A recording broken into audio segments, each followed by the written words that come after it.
Welcome, everybody, to the Inside Boxing Weekly Boxing Legends Show. That's a lot to say there, Jeremiah. We didn't plan that out.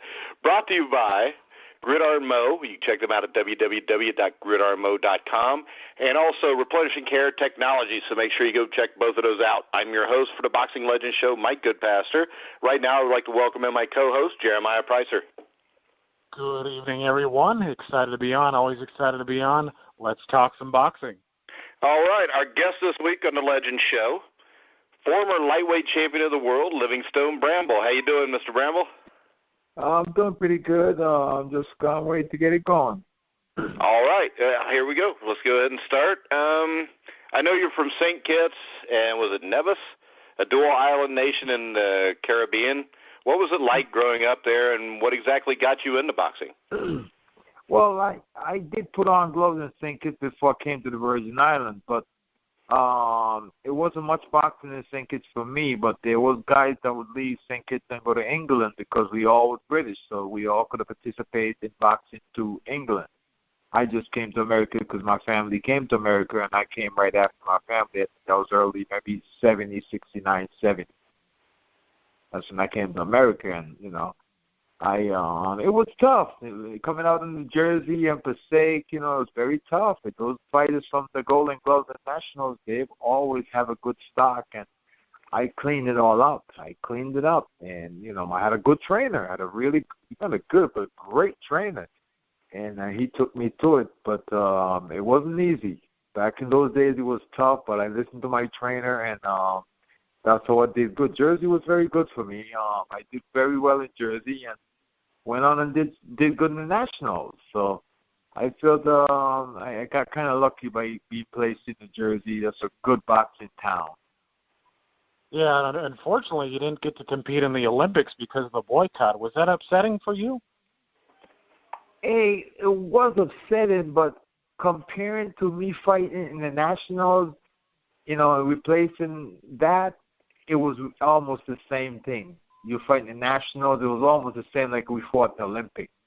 So you didn't, you know, you got hurt on the finance, you know, money-wise, you know, you realize how much money you could make if you went to the Olympics. But I think that's the only way it hurt because I was in a big learning process when I came to the States with the new trainer, new system, and a new program, and you know, so I needed all that stuff that Jeff gave me. So it really didn't bother me that much. I was just happy that I caught on so fast. I was sparring with Curtis Harris and really having a great time sparring with Curtis Harris, Rocky Lockridge, and a couple more other guys. It was good pro 130-pounders, and I was doing good. I was holding my own, you know, so I felt good. It was a blessing for me.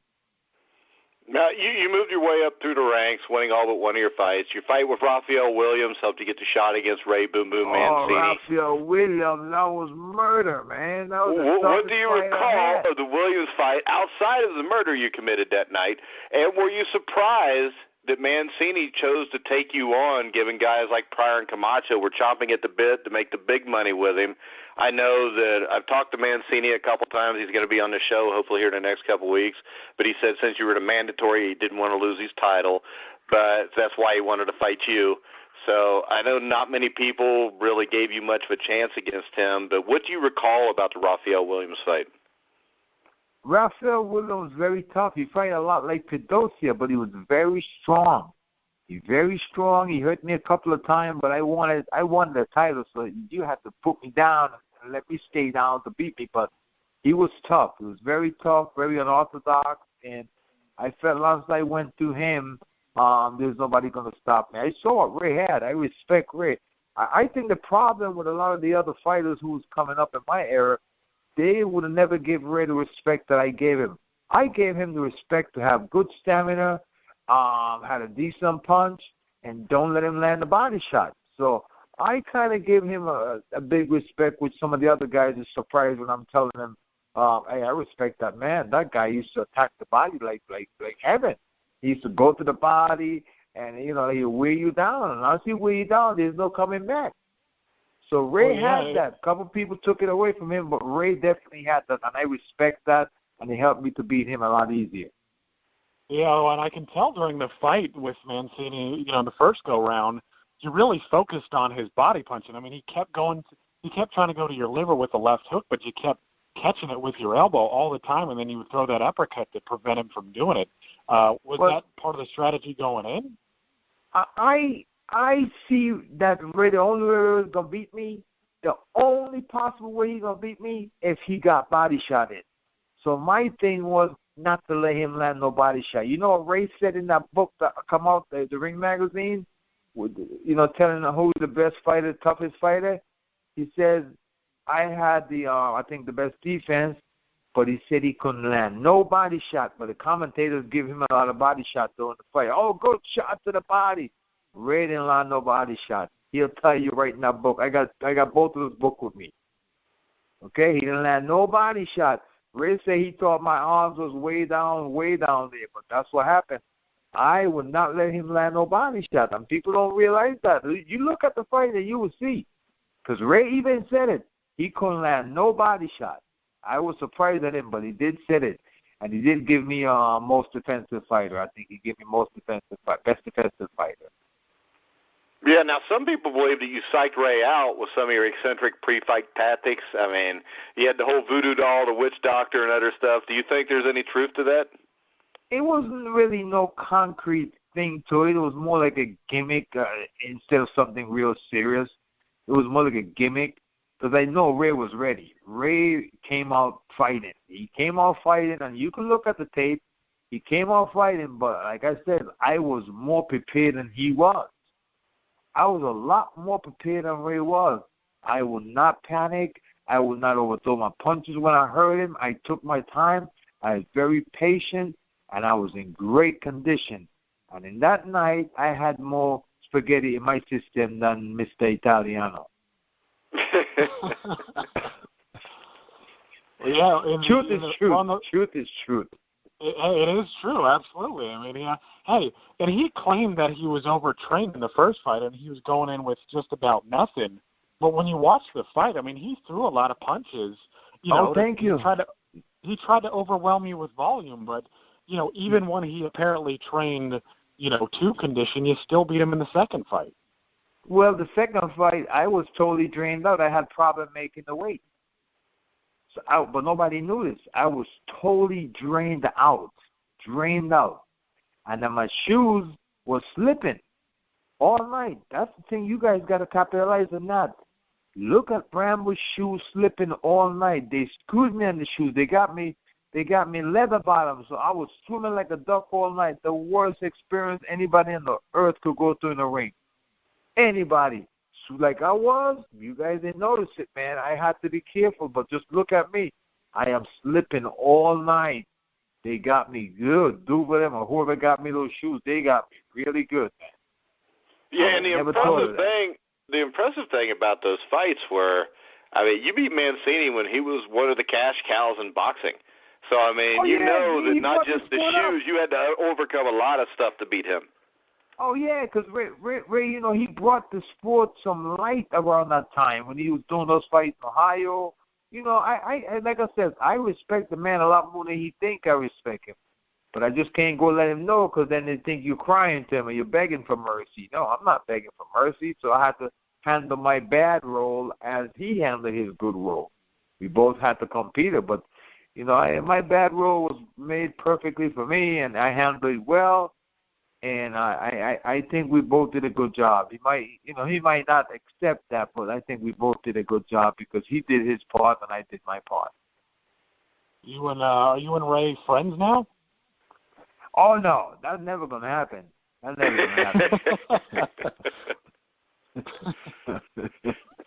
I thought most people had to beat each other up. They became friends in boxing. Yeah, you beat my ass. If you think I'll be friends with you, I'll be waiting to get your ass again. That's the same way I feel. I never understood how that happened either. But after you beat Mancini, you defended your title against Tyrone Butterfly Crawley. You knocked him out in the 13th round. Then you met Edwin Rosario. What do you recall about those two fights with Crawley in your title defense and then Edwin Rosario where you eventually lost the title? I trained real well to fight Crawley. I had a couple of good trainers that helped me to hit Crawley in the leg. If you look at the tape, you'll see me hit Crawley in the legs a lot. and he couldn't back up like he wanted to, so I was able to trap him and get some good punches off with Crowley. Now, the Rosario fight, my son wanted me to watch it for the last, 2.5, 3 years, so I finally watched it. Bramble was winning the fight. Rosario got frustrated and thumbed me in the eye. You can see it on the TV. They have it on YouTube. Have it. Take your time and look before you make a comment. Look at the fight. No, I've seen it. I agree with you. I agree with you. He thumbed me right in the eye. I look at the referee when he thumbed me. The referee don't do nothing, don't say nothing or do nothing. So I had to go down because I couldn't see. And I'm not crying. The TV's right there. TV ain't gonna lie to you. You watch the fight, you'll see what's happening. He thumbed me in the eye, and that's the only way he got me. I was way ahead on the scorecard. And they'll tell you the scorecards too. The system will tell you the scorecards that I was winning. Yeah.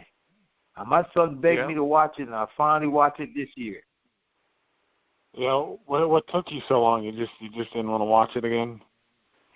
He kept telling me years and years to watch it, and I just would never watch it. So I finally watched it, and it made a happy man out of me. It made a happy man. You see me signaling to the referee, telling the referee he just thumbed me. I'm showing the referee my eye I can't see. Yeah. Right. But once again, Rosario was a guy that they were setting up to be another cash cow like Mancini. He would have got beat right there. He'd have got beat easy. I know, but what I'm saying is the reason that's ignored, you know how boxing works. You were a boxer. Well, listen. Rosario got in a nice spot right there, in a nice spot.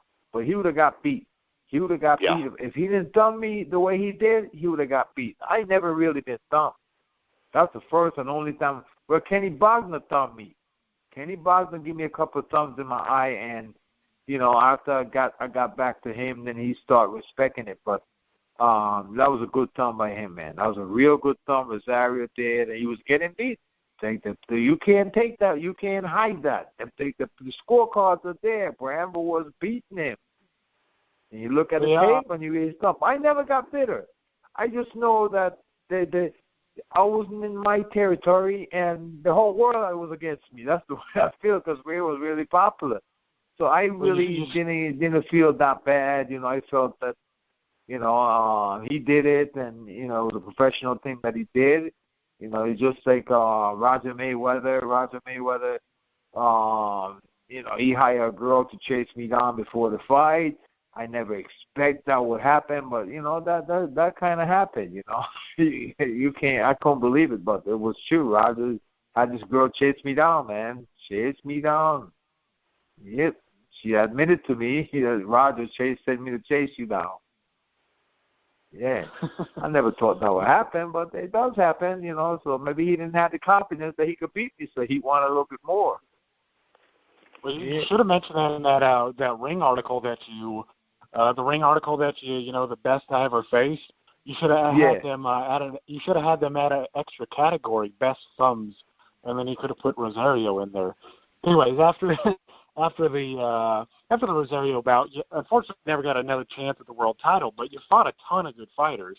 I mean, years after that, you nearly upset, the Detroit apple cart, Noah Bakar, and you put him down on his butt twice.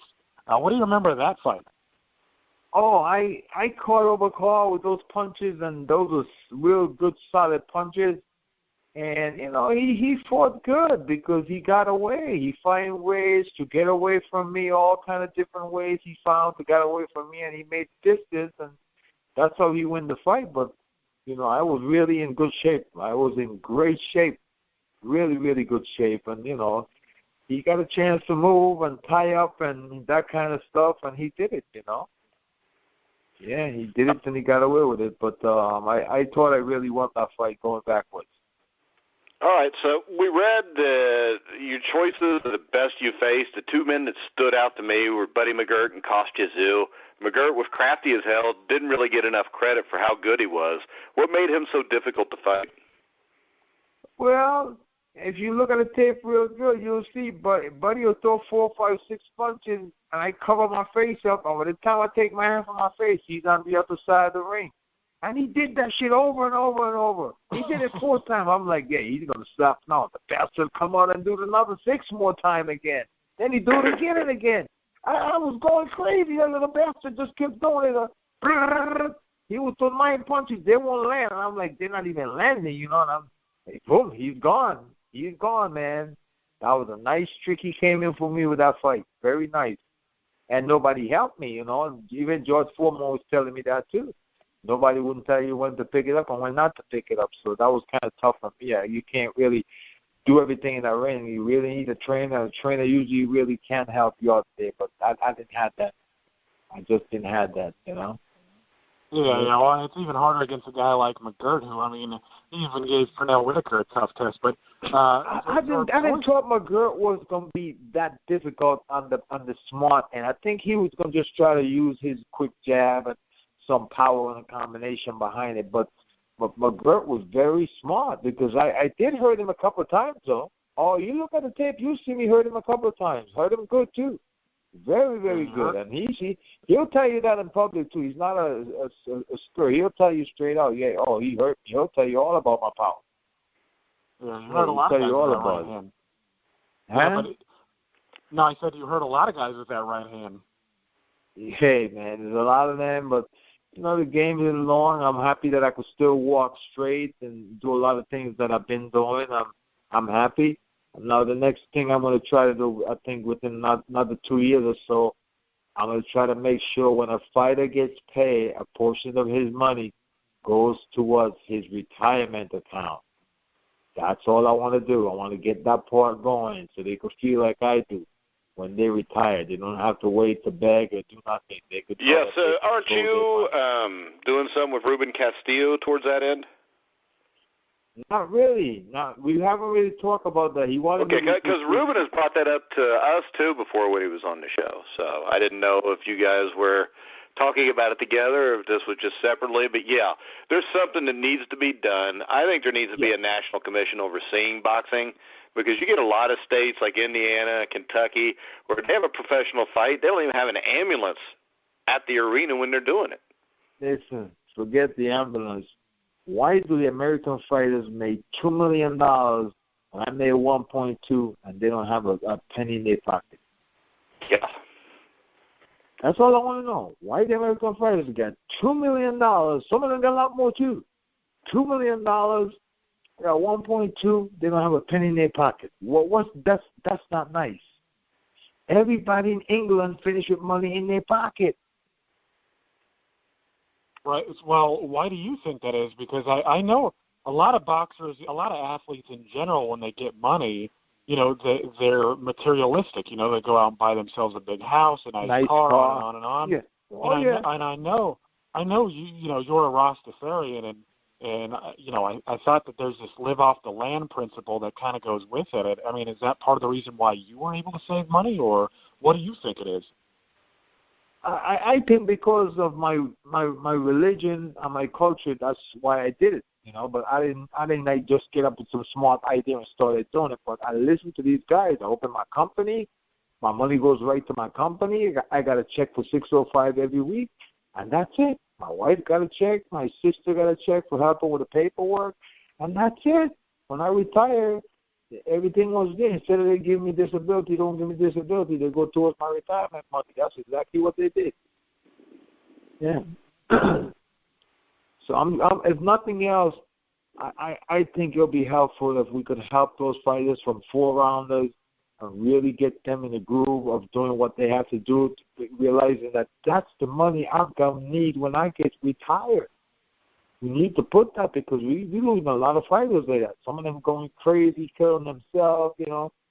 It can't happen like that. Boxing is dropping right now. We don't need more than that, but we need the fighters to come out. And I want to see them, and I want to see them have something. That's the way I want to do it. Not because I do it. I just want to be happy and I say, forget the world. No, I want to help those guys, man. When I did it, I want to help those guys, man.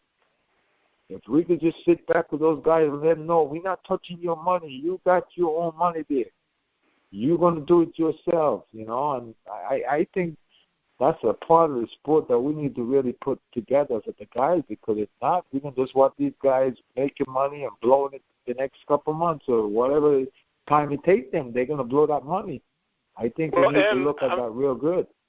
to that end, if you look at the NFL, I don't know if you follow the NFL or not. I am familiar with the NFL too. Yeah, and this is a league where I'll have players on that played in the 60s that their pension will be $1,000. You know, they've got dementia, but they can't get disability because the owners won't give it to them. And, I mean, what this comes down to is the rich assholes that run football and boxing, which are the two most violent sports, could care less about the people that made them that money. They just want to keep making money.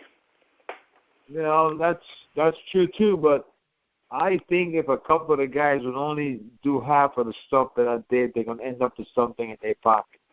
And I feel so because, see, the government, like I said, they didn't give me no disability and all that stuff. They could have done that, but I just replaced my shoulder. My shoulder is all titanium. I replaced the shoulder, and I got some other issues. And, no, they went right to my retirement, man. That's exactly what they did. Well, and you would think that a lot of these guys, I mean, when you're putting your life on the line for the entertainment of, you know, thousands of people, you would hope that some of these guys would have the financial savvy to think about retirement because, again, a lot of these fighters, they don't end up in good shape. I mean, those years of training. A lot of them, which one of them you see in good shape? Really? I'm telling you, I am really pissed at it. All these guys are in terrible shape, man. They're not going to come on and tell you that, but I know because I'm a fighter, and believe me, I hear a couple of them say, Bramble is the only one I know got a retirement because WBC gives me a retirement also. I get a retirement for the pension from the WBC. They give me a pension. Yeah, I got a pension from WBC. I never fought for a fight for WBC. I only fight for WBA. I don't know why they don't give really, the other governing guys. bodies are the ones that need to take care of the fighters anyways, I think. And the promoters. Yes, the governing body they only take care of you when you win that title. I think those fighters can take care of themselves from the time they start getting that money. They can take care of themselves. And that's what I want to do because if they work with me and I made 1.2. That's it. You know, if you work with me, you got to work with those guys, man. They're getting paid more money now. Right, yeah. I mean, you see these guys. I think that's the key that we got to stick by, and we put that together. We're not looking to get paid for it. You know, we're looking to help the kids, and that's all we're going to do. Bailey, please don't. That's my service dog. She gets you a protective. That's all right. My dog's barked during shows before, too. Yeah. Yeah, but no, that's, you know, I think we do got to look at that. When you look at, forget the guys who are sick, just the regular guys who got paid and forget that they got to put that money away. They just can't go out and spend their fight check, you know, in a couple of weeks or something like that. I feel bad, man. I feel bad. Well, this is the thing, though. If you look at what you see on TV, what kids see from a young age, you know, there's not a lot of good role models on TV, and you see people go out, they want to get their bling, they want to buy 20 cars and put them in their garage. Yeah, you know, you got guys like Floyd Mayweather, who's one that no matter how much money he makes, I don't think it's going to be enough the way he spends it. I try to tell people that. It doesn't matter how much he makes because he might not spend the next couple of years, but right after that, the juice going to get right back into him again because he's going to feel, well, I'm not the man whether I'm supposed to be. I'm not hearing it. So he's going to want to build that back up. It's going to be a car or something he's going to do.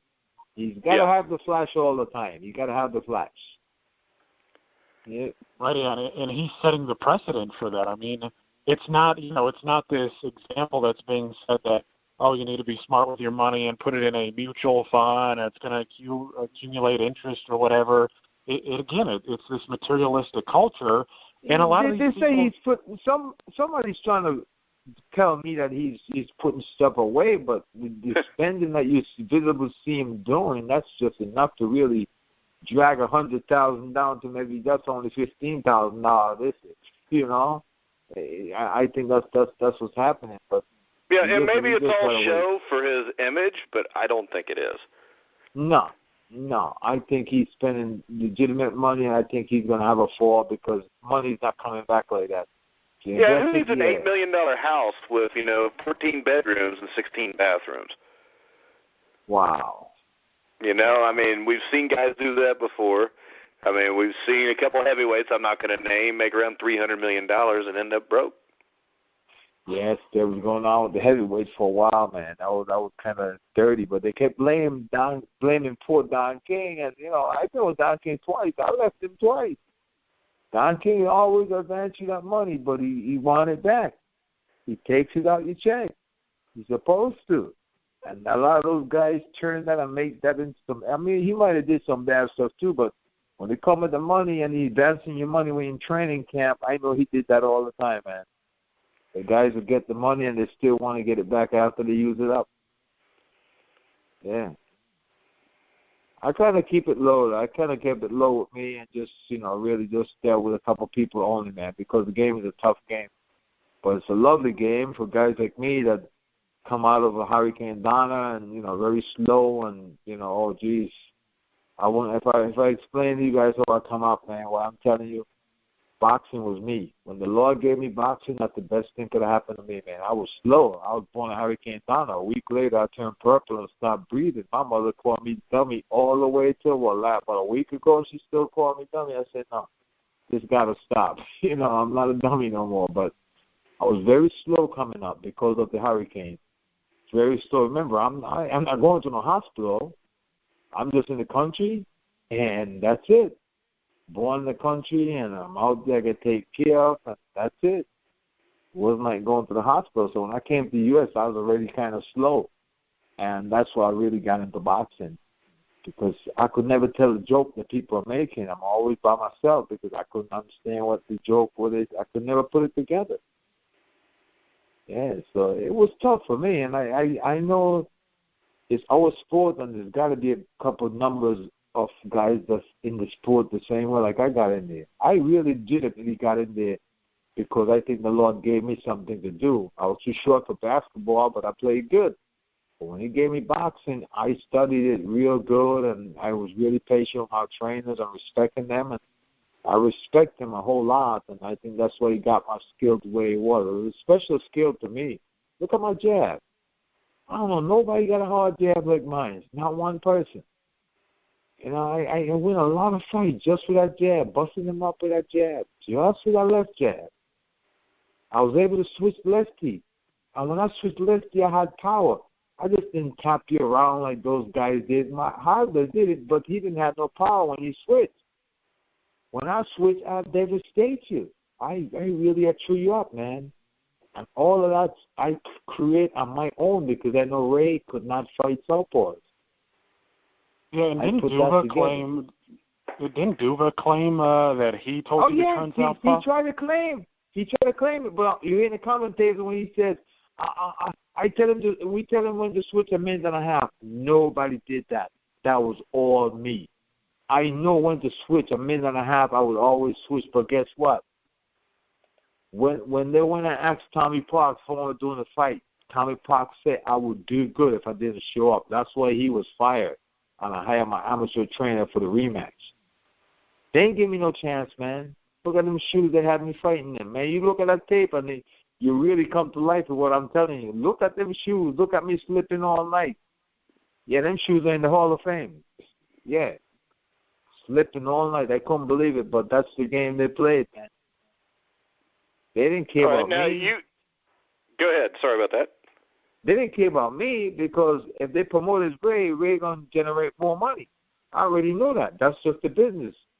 Ray was going to generate more money because his name is a bigger name. Ray did some good things early, not early start. He could have picked up some bigger payday profit.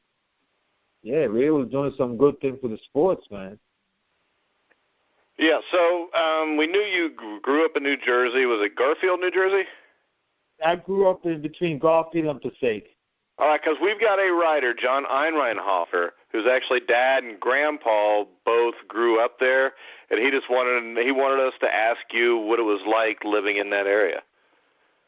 I had no problem in Garfield. I go to train, I come back. I really, man, I didn't really run into no problem at all in Garfield. Nothing at all. Everybody was nice. They know who I was. And I respect everybody, and that was it. Sammy Sanders run the boys' club, so I would go over there. I would be there for some time. I would go to all his shows with him, and the people would see me running in Garfield, and they all helped me out, man. There was no plans. I really had a great time living in Garfield. I want to switch. Yeah, I want to switch things up just for a second because in that Ring article, when he's about the best you faced, your choice for the best fighter you ever fought was the Russian Kostya Tszyu. And I've seen a lot of Kostya Tszyu's fights, and he was indeed a superb fighter, and he had a hell of a right hand. Why did you pick him? Why did I do what? Why did you pick Kostya Tszyu as the best fighter that you ever fought? It must have been the age that when I fought him, it could have been that, but Kostya Tszyu was definitely the best fighter that I ever fought. I can't think of another one that was as good as Kostya Tszyu. He had good defense. You couldn't really hit him. He was hittable, but you pay the price when you try to hit him. Okay? You couldn't really hit him, but he was hittable. Because every so often you see I popped him a couple shots here and there, but that man was devastating. His reflex was so good. His timing was so good. I wish I did the Kung Fu for that fight, but that's a fight I didn't do no Kung Fu. I should have really practiced my Kung Fu for him. I thought it would be a better fight, but the defense stayed there. I had good defense with him, and he would tell you in that book about my defense. He said it was very hard to hit me in the body. It was very hard to hit me anywhere, but he did hit me in the kidney. He did hit me a kidney shot in the first round, and the kidney shut down. I went down too. He shut the kidney completely off. I went down to come back up, and I continued fighting. Very tough. Maybe the age, I don't know what it was, but Kostya Tszyu was very sharp, very good, heavy-handed. He hit like a mule. Nobody hits me like that in the ring, man. He hit me, the kidney shut right off when he hit me. He had dynamite. Roger hit too, but Roger would hit in the spots that he knows, like where the spots is he hitting it, which is good. I thought about it the other day too. He was hitting the spots that he knows this is a weak spot. He's not going to survive on these spots. Kostya Tszyu will hit you, and when he hits you, no matter where he hits you, he's going to connect. I did pretty good with him, and he told me that too. He respects me highly, him and his family, his kids. They respect me, and I'm very proud that he respects me like that. I'm very happy for him too. He's a nice guy. He's got a good family, and I kind of respect that. But he does respect me, and he's a good guy, man. He's a really nice guy. I really like to be around people like him. Very nice, man. We always talk. Well, I can tell you this, Livingstone, anybody that grew up in the early to late 80s that saw you fight can't do anything but respect the kind of boxer you were. When you look back at your career, is there anything you regret, anything you wish you would have done differently?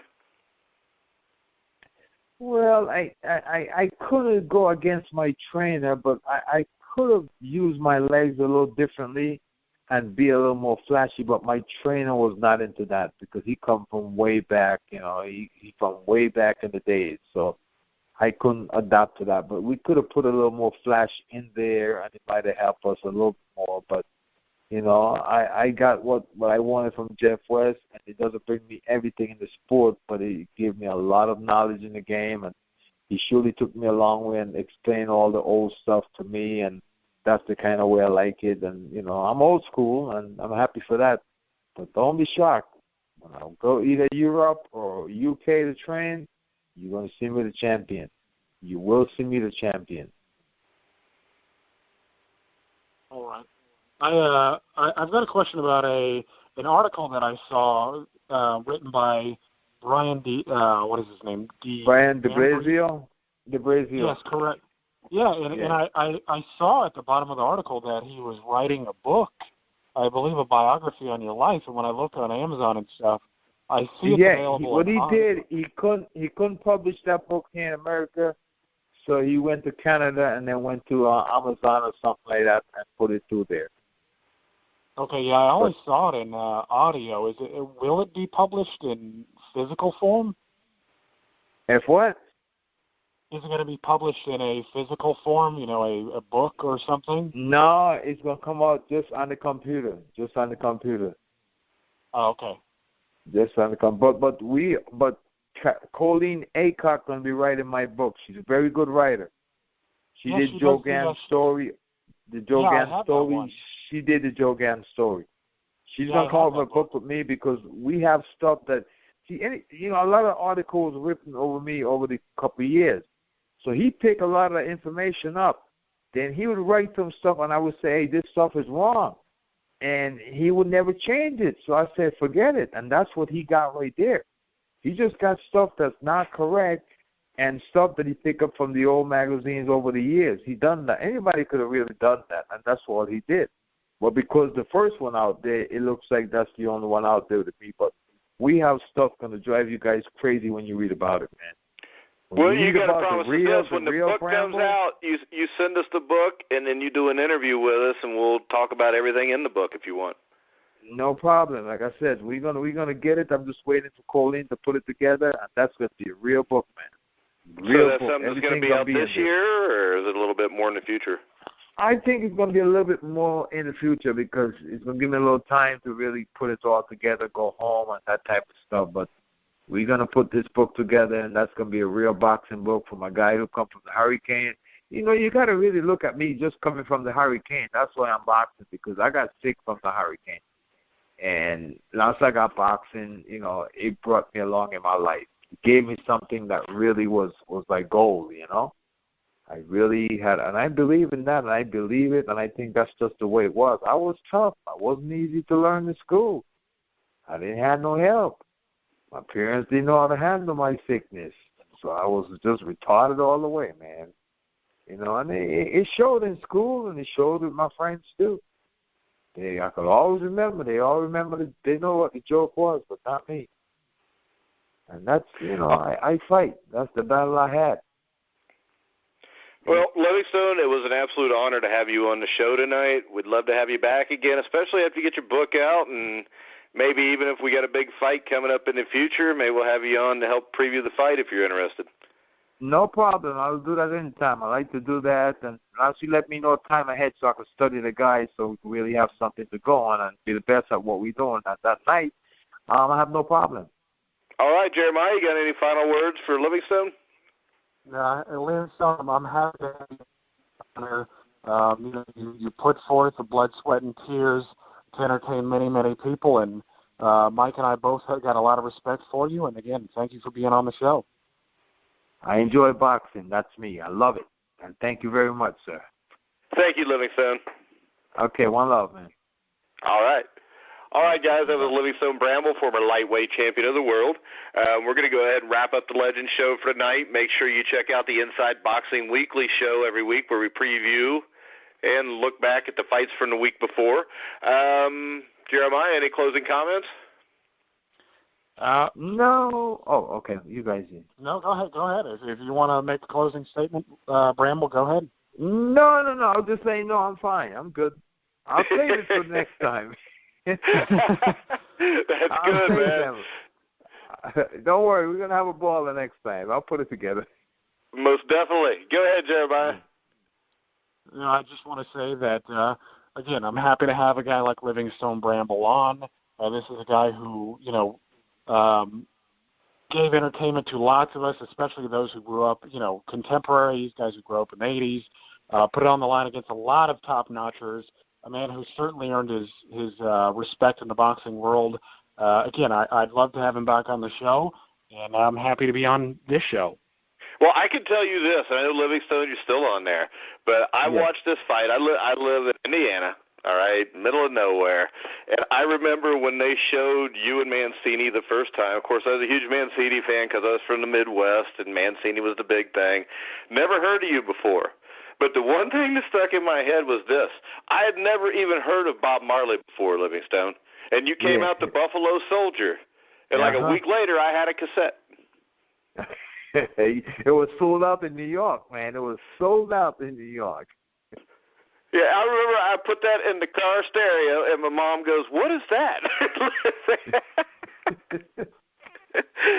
So you introduced me to Bob Marley that night, plus you crushed Ray Mancini. Oh, man, it was a hell of a show. I was pretty much ready. There's no way that I could get in that condition in my life. Well, I remember they called it the Cat Sports Night of Upsets because Gene Hatcher upset Johnny Bumpus, knocked him out in the 11th round on the fight before you guys, too. Oh, that was an incredible fight. I couldn't believe it. I was going nuts in that locker room, man. I wanted to hurt something. It was crazy, man. Yeah. Because Lou Doolittle was Johnny Bumpus's manager or trainer also, wasn't he? Yeah, because when I came to America in '79 or '80, you know what Johnny told me one day? He said, "Bramble, you caught on real fast, man." I'll never forget that. But he told me I caught on real fast because when I came first and how I looked and how he saw me, and he told me one day, "You caught on real fast." All right. Well, we're going to wrap the show up for tonight. Make sure everybody check out The Grilling Truth at thegrilling.truth.net. Make sure you listen to all our shows on iHeartRadio, TuneIn, Spreaker, Stitcher. Anywhere you find sports podcasts, you'll find The Grilling Truth. So for Livingstone Bramble, Jeremiah Preisser, I'm Mike Goodpaster. You've been listening to The Grilling Truth, where the legends speak.